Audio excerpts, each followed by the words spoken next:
當當當當 key， 今晚又嚟搞亂檔。究竟搞咩亂檔呢？今晚2點鐘宵夜，我哋喺當期買咗2塊牛肩扒，跟住我哋上網呢，睇過人哋話，只要用啤酒浸過啲扒之後呢，肉質會更加鬆軟，而且無論煎啊、炸啊、焗啊，釋出嚟嘅化學物質呢都會大大減少，好健康咁話喎。我哋即管又試一試咯喎。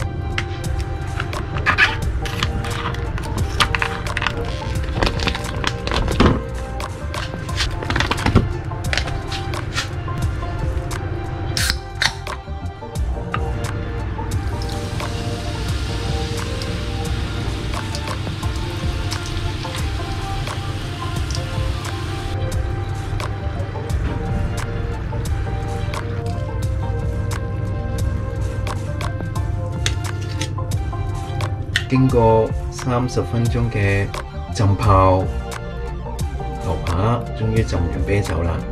我哋而家準備去氣炸，炸。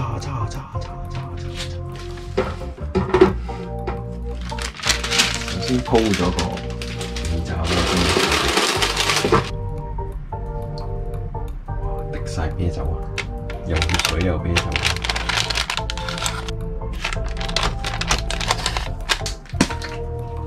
加啲鹽，加啲 pepper，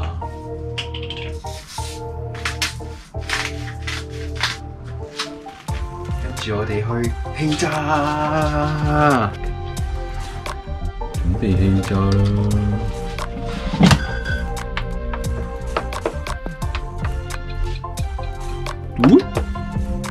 咁我哋就等啦。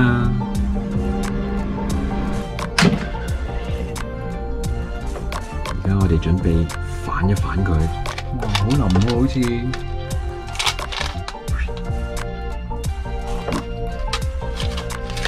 加咗鹽，加咗黑椒，再嚟咯，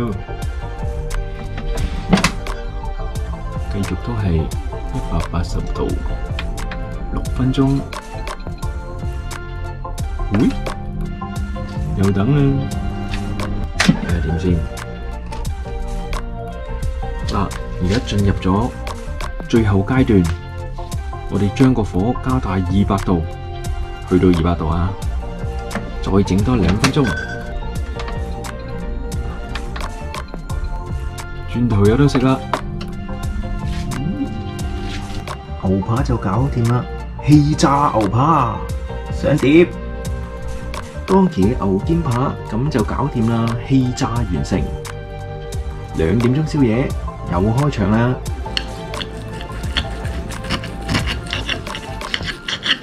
真係有啤酒味㗎，正啊！